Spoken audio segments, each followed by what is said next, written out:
আসসালামু আলাইকুম রহমতুল্লাহ। কয়েকদিন আগে ধানগুলো আমাদের বাড়িতে এনে রাখছিলাম, তা আজকে এই ধানগুলো আমরা মাড়াই করব ইনশাল্লাহ। এই মেশিনের মাধ্যমে বর্তমানে আমরা ধানগুলো নিয়ে থাকি। আগে আমাদের এদিকে এই মেশিনটাকে ডোল বলেই সকলে চেনে।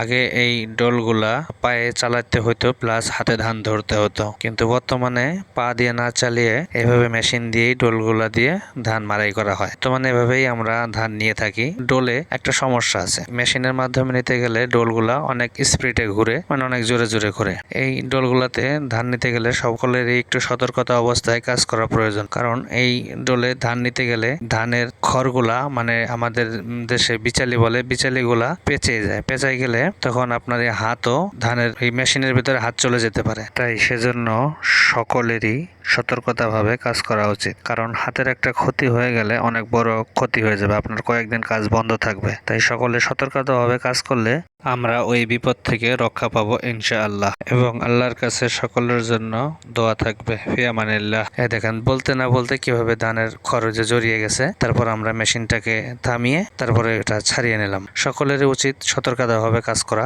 কারণ হাতের একটা ক্ষতি হয়ে গেলে আপনার অনেক বড় সমস্যা হবে, কয়েকদিন বসে থাকতে হবে, কাজ করতে অনেক কষ্ট হবে। আর যদি ধান নিতে একটু দেরি হয়, সময় বেশি লাগে, তাহলে তো মনে করেন যে আপনার কোনো সমস্যা হবে না। তাই সেজন্য সকলেই সতর্কতা অবলম্বন করে কাজ করবেন, তাহলে দেখবেন ইনশাল্লাহ সফলভাবে কাজ সমাপ্ত করতে পারবেন। আজ এ পর্যন্তই। আপনারা সকলে আমাদের জন্য দোয়া করবেন, আল্লাহ তাআলা যেন আমাদের কাজে বরকত দান করেন। আসসালামু আলাইকুম রহমতুল্লাহ।